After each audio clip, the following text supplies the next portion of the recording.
these are the reasons why I would be in favor of a revolution.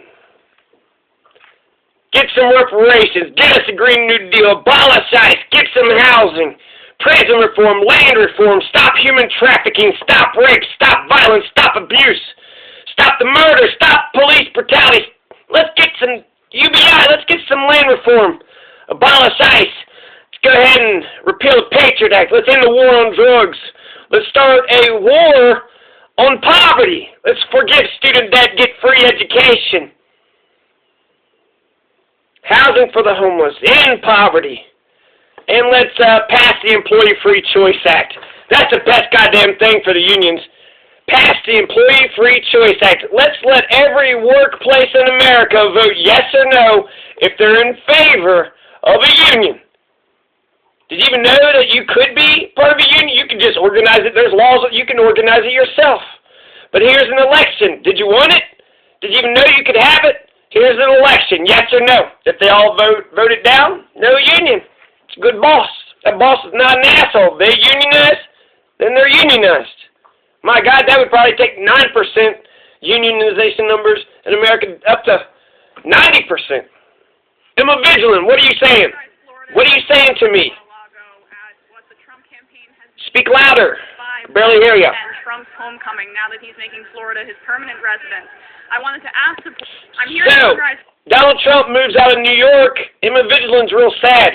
So she flies to Florida to go talk to Donald Trump's supporters and essentially gives them a platform to go ahead and fan the flames of fascism. She's basically carrying water for fascists. Florida, down the road from Mar-a-Lago, at what the Trump campaign has deemed 45 Fests and Trump's homecoming now that he's making Florida his permanent residence. I wanted to ask supporters how they felt about the ramping up impeachment proceedings, including Sondland's saying that, yes, it was a quid pro quo, and it wasn't just Giuliani. It came at the direction of President Trump. I think President Trump is, in fact, a stable genius, and he's demonstrating it right now. So that guy is total, what a dumb fuck. No, he needs to be impeached, a stable genius. He needs to be impeached every day until January 20th. Every fucking day. Now, we need to kick the shit out of him. Get the hell out of here. Now, get the fuck out of here. We didn't want that fascist bullshit. You fucking fascist fuck. You overly fascist fuck. He's baited the Democrats into a trap, and they've fallen for it. These investigations would not have occurred if he wouldn't have got the Democrats to look into him, and that's exactly what's going on.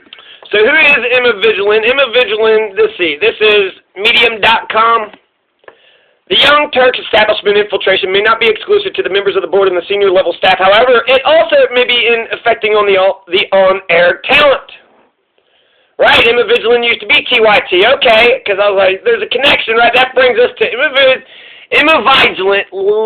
Londa Vigeland is the daughter of two former U.S. attorneys. Both of her parents, both mom, hey, you're a lawyer. Hey, dad, you're a lawyer. Oh, shit. Well, I guess the whole system's going to protect our asses no matter what we do and say. Hell yeah. Man, talk about a fortunate daughter.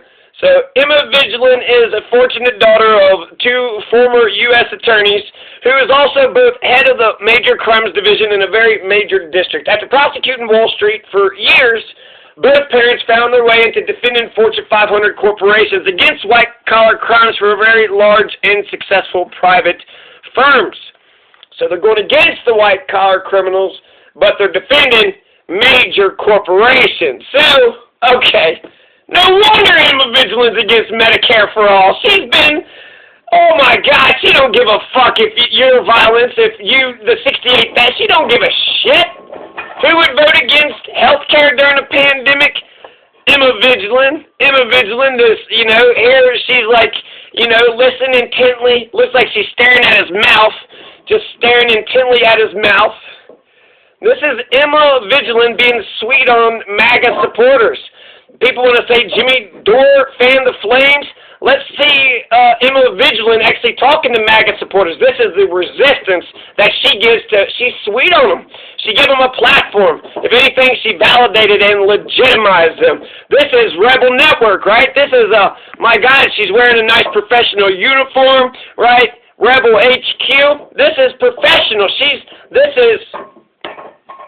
So he is rooting out corruption by making himself seem corrupt, but he's not actually corrupt. Well, so you're saying it's kind of a three-dimensional chess situation where he's playing the Democrats by them moving forward with impeachment? Exactly, and they took the bait. How so? And they took the bait. They took the bait. So when 180 former federal prosecutors petitioned Deputy Attorney General Rod Rosenstein for a special counsel to oversee the Russian investigation, both the parents are amongst their ranks. One of them, Vigeland's parents in particular, donated $20,000 in 2016, with $6,000 going to the Hillary Clinton Victory Fund during the primaries against Bernie Sanders. Which one of her parents did that? She also donated $3,000 to Off the Sidelines PAC, listed recipient Kamala Harris. Oh my God, she's giving money to Kamala Harris. Kamala Harris kind of owes Emma Vigeland. $2,700 to Senator Kirsten Gillibrand. Speaking of Gillibrand, in 2010, the same parent was a host for a Gillibrand fundraising committee, meaning they either raised $2,500 or donated $2,400. The next year, Emma Vigeland was interning at the offices of Senator Gillibrand. Well, shit. Is that how she got on TYT, right? She's a daughter of privilege, right? She's a daughter. She's a fortunate daughter. She just walks in the door, talk about white privilege. That's white privilege in a motherfucker. This is what we're wasting our white privilege on, a person who's against health care. Emma Vigeland, there's a lot of people that are in favor of forced vote and Medicare for all, but they hated Jimmy Dore, and they were very clear about that. Sam Cedar is one of them. But Emma Vigeland, she's not just anti-Jimmy Dore. She hates Jimmy Dore. But she is also opposed to Medicare for all. It's not the right time. We shouldn't push for Medicare for all. Just not the right time. And then another poor sick baby bites the dust. $330,000. Emma Vigeland, that don't make her blink an eye. What, we need Medicare for all? She's a daughter of privilege. She don't give a fuck about other people's health care. That's your problem. That's not her problem. That's your problem. They're investigating him, and they're just finding corrupt Democrats, not Republicans. Who? I don't want to comment on that because, like I said, I'm not fully informed on everything that's been going on. This is a good video because we get to hear what the Trump supporters think, right? So that was important journalism, but people want to be dumb, and they just want to hate for just hatred's sake for no fucking apparent reason. Jimmy Dore saying, fuck you, is not violence. What is violence is, you know, this is violence, right? That's violence. What about Ambassador Sondland, who was Trump's appointee, right, saying that it was a quid pro quo? There's a difference between this and all of this stuff is just a bunch of bull to take him out of office. That's all the Democrats want, is to take Trump out of office. They don't have a platform to run on except hate, and that's the bottom line. Damn, Democrats just want to hate. Donated $1 million to Trump. I don't care about that, okay? They're a waste of my time. You know what I bet? I bet all these Trump supporters that talked to Emma Vigeland found out that Emma Vigeland didn't support what they believed. And they were so pissed off. And they felt validated because now they knew that their points was, you know, legitimate. Take me serious. Emma Vigeland said, okay, Trump supporter, I'll take you serious. And they were so mad that they went off to the D.C. and burned down the Capitol. If anything, Emma Vigeland just helped to radicalize the MAGA supporters. She didn't just incite the riots for the D.C., the America's coup. Just listen to them. There's MAGA support. They don't give a shit about Medicare for all. They're just like Emma Vigeland. They hated Medicare for all. They heard that, you know, there were some progressives in California that was going to get us Medicare for all, so the Trump supporters stormed the Capitol. Forced to vote failed on Sunday, but you know what happened on Monday? Joining Assange's extradition. No to the extradition. And then guess what happened on that Wednesday? Georgia, Senate, both Democrats won.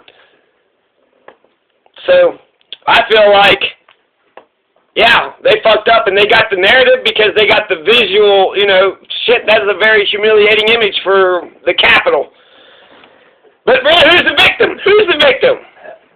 The politicians, the cops who were allies with, it's the people. The people are the victim. That is the people's house. And it was actually amazing that they were able to breach and get in there like that. And like I said, you know, UBI, land reform. Just forgive student debt. You can just do that by punching a button on a computer. Do anything. Fuck. Ambassador Sondland, who he donated around $1 million to Trump. Now he's saying that there was a quid pro quo. I don't believe him. You know, you look at their eyes, you watch their body language when they talk, and to me, they lie, they take a sip of water. Otherwise, they sit there, they look at each other. If somebody with new body language... So glad that she has a platform. To know where all the Russian collusion garbage came from. You can't... Russiagate. Actually, I heard Robert Reich still talk about Russia. Look what Russia won. Russia won. No, the Confederates won, the Nazis won, the KKK won, white supremacy won. Fuck your Russia bullshit. The Mueller report said it was bullshit. There's no Russia collusion. He fucking investigated the shit out of them, found no Russia collusion. I don't know a ton about it, but that was the tipping point, was it not? The Mueller report? The Mueller report said that it was Russiagate. Russia, Russia, Russia. No. Donald won by himself. Look at all these crazy psychos. They about burned down the Capitol. People in America do like the guy. Whether he's bought and paid for by Russia or not. He's on the side of the Confederacy, so they like him because of that. Blame the guy. He's been attacked. He's been accused of treason. He's been accused of all these horrible things. I don't blame the guy for trying to get to the bottom of it. December 15th, we're going to find out, right? We're going to find out. Well, what do you say to... process and put some people... Hopefully, here was Emma Vigeland trying to say something, and again, she's just staring at his mouth. What a weirdo. But she tried to ask a question, but he just, steamrolled right over her. He's a fascist. You're going to listen to me, not the other way around. So this is a fascist enabler, right? She's enabling fascism right now. She's giving fascism a voice. She's literally handing a microphone to fascism. Hey there, fascist. Why are you a fascist? The report from Harwitz comes out. Of all the people that were in Obama's State Department, all the transactions they did to try to set him up with the FISA warrant to be able to set this whole thing up as collusion with Russia. Anything that this man does, they nitpick and they try to assassinate his character with whatever. Oh man, so here's a little G-Thug fucking homie G-Funk and, clown with beads and look at here, this is James Gandolfini wannabe. This is what I think about Trump, motherfucking Trump's a good guy. Whatever it does, you could kill cancer today, and somebody's going to come out saying, oh, but we had the right to have cancer in our body. You know what I'm saying? It's like, what are you saying? No, I don't know what you're saying. More about Emma Vigeland. A few more years and a few more summer internships followed retail law offices, and then if it was magic, intern for TYT. Well, how the hell did that happen, huh? When Emma Vigeland said she was raised in an establishment Democrat family, well, no wonder she's pro-establishment. No wonder she's against Medicare for all, just like those MAGA people at the Capitol. Emma Vigeland was against Medicare for all. She was opposed to Jimmy Dore, and we shouldn't even ask for Medicare. She was against the idea of forced to vote. Not only could she not say yes, yeah, that's a good idea, that's a decent tactic, it might work. She said no. No, we don't need to force a vote, and we definitely don't need to force a vote for Medicare for all, says Emma Vigeland. So Emma Vigeland, no wonder she's got contempt for working class people. No wonder she hates the poor and the homeless classes and the people that don't have health care. She don't give a flying fuck about the violence that they have to endure on a day-to-day, real violence, on a day-to-day basis. People got poverty death sentences and in fact, she's probably understating it. It seems to give way to hypocrisy. It even cripples her ability to fully grasp the mindset she claims to embrace. This has become more and more apparent, especially through her recent commentary on presidential candidate Tulsi Gabbard, Congresswoman from Hawaii. Vigeland's assertions that Tulsi Gabbard is anti-LGBT, although her voting record tells a different story because of her upbringing in an ultra-conservative household and the ideological brainwashing that comes with being raised by an extremist. Her entire argument boils down to the premise that somehow that someone can't rise above their upbringing. If this were true, then how can Emma Vigeland be trusted to stand up for progressives? Yeah, that's absolutely right. Tulsi can't rise above her upbringing, then I guess Emma Vigeland can't, rise above her upbringing either. And that's the reason why Sam Cedar hired her, so that she would go after all Sam's enemies. So Emma Vigeland to be trusted to stand for progressives. So while it was nice for Vigeland to applaud her former boss for talking about privilege at the last Democratic debates, one can't help but wonder why she hasn't addressed the subject more herself. It seems she would have a lot to teach us on the subject. Refreshing to see white privilege talked about so frankly on the debate stage. Glad to see Gillibrand, take the mantle. Like, it's to the point that it's beyond ridiculous right now, and anybody with the slightest little bit of common sense should realize what these people are doing.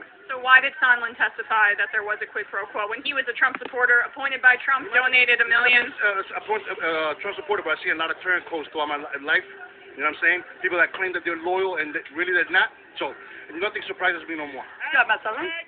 I wouldn't believe anything that man said. I thought he was very discreditable. Ambassador Sondland donated $1 million to Trump, and now he's testifying that it was a quid pro quo. I don't think he said that directly. It was a direct quid pro quo. I'll give you one. When Biden Sr. said...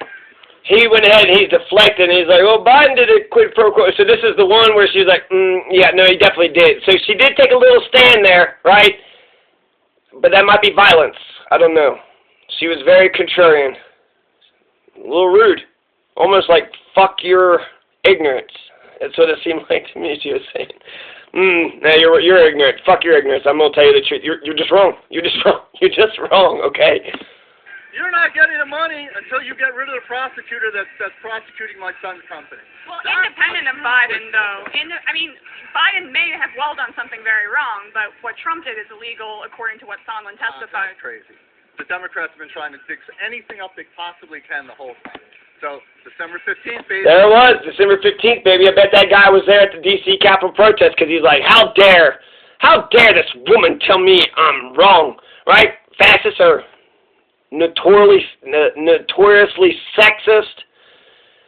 I hope all these women don't hate Jimmy Dore just because they're sexist.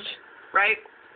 They just hate men, and they shouldn't even. They shouldn't even criticize women. Evil, saying AOC is a fucking scumbag, men. and AOC is single-handedly in the way of our health care. So she was mad because he says, God, I hope nobody said fuck to you. And frankly, yeah, I wonder, does AOC consider it a coup d'etat violence?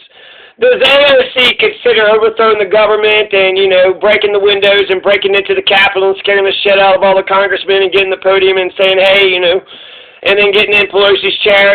Does she consider that violence? I don't know. I really don't know. She says Jimmy Dore, what he said was violence, and she was wrong about that. So I need to know if she knows that, she's talking about impeach, Trump, which she's right about. Let's impeach that piece of shit 50 times before, Sunday. But, Cyber Demon. Water for fascists. And... Right. Cyber Demon is carrying water for fascists, just like Vigeland. Here is Vigeland carrying water for fascists. Baby, the shoe's on the other foot.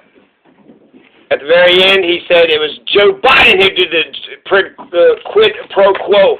And then it ends, Rebel HQ. So there you go.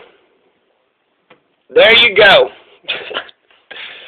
Let's listen to a good reporter, Taylor Hudak. In England and has the protections of the rule of law, including the High Court and European Court.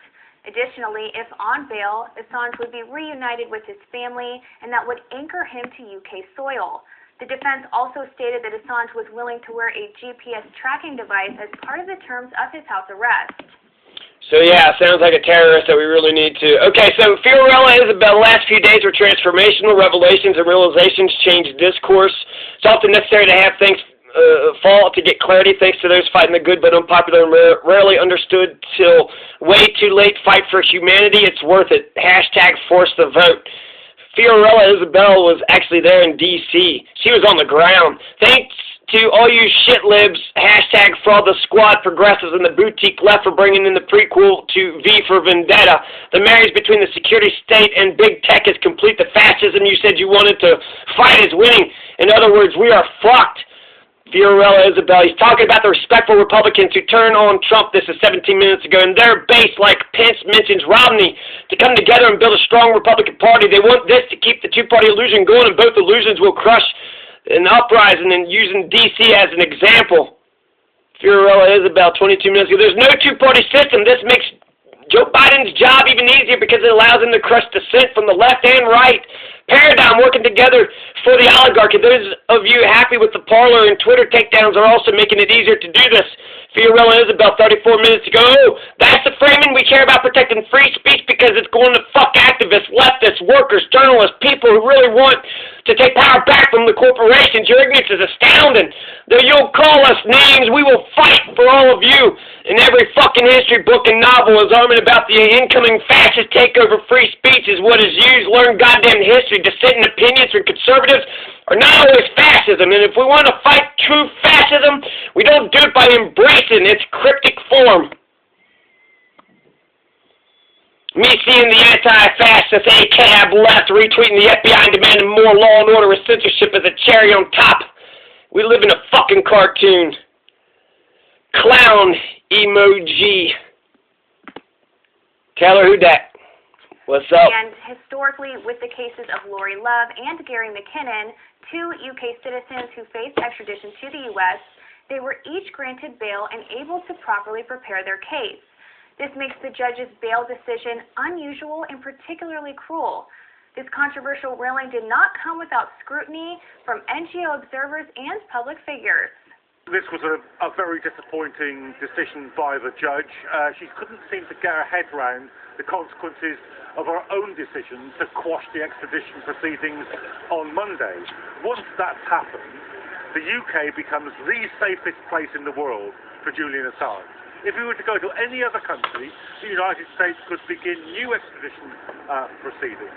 In this country, he's got a court decision that he shouldn't be extradited, okay, has to defend that at appeal, but this is the one place where the United States can no longer get their hands on him. So he's not going to go to any other country. Reporters